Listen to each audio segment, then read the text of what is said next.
Sa pagpuon niya na primerong aldaw, niya na bagong taon, Enero 1, 2024, mantang intiro pa kitang mga puyat, kadaklan sa mga buwinan, tururog pa.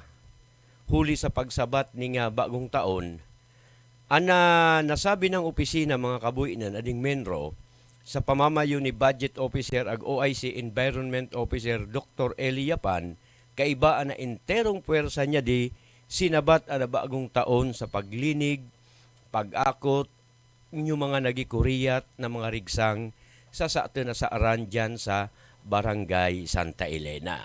Sigun kay Dr. Yapan, ading pamayo niya ding Menro, duwang truck na rigsang asa kandang naakot sa nasabi ng pampublikong merkado. Nakinsari na amayo mga personahe niya na Menro na pinamamayuhan mismo niya na maigos ag maasahan na staff ni Eli na si Solid Waste Management Focal Person Antonio Gonzaga.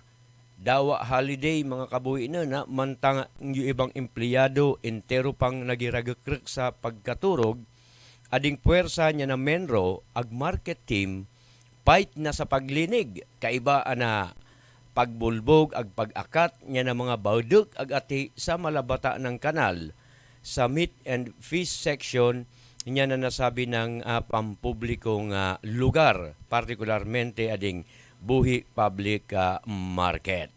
Si acting market supervisor Engineer Judy Litam ag si outgoing market supervisor Hedy Pinoy at tumanpalan sa nasabi ng paglinig, kaibaman ana enterong puwersa niya na market team.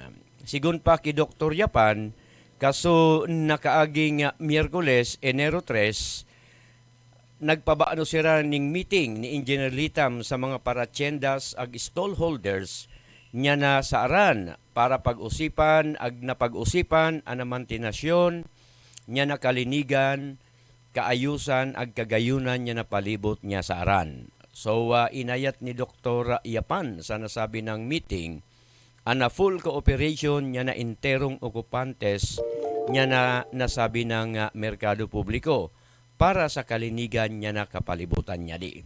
Usad sa lakdang niya na Menro, amo ana pag-provide ning mga container para sa meat and fish section, tanganing adto ibutang ang mga kiniskisan ag mga tuwang sa karnihan ag manukan, tanganing indi adi makaiba sa ipitipwak na tubig sa kanal ag piakot na solid waste niya na mga personahe niya na Menro. Ayan. Katakod pa niya di mga kabuinan niya di nga nasabi ng Bareta. Sa Sabado, Enero 6, nagpaluwas palan si Mayor Ray Lacoste ning usad na direktiba na pimanduhan ag piingkaminar ana enterong opisyalis ag empleyado niya na lokal na gobyerno na magpartisipar sa gigibo na clean up drive sa Lake Buhi.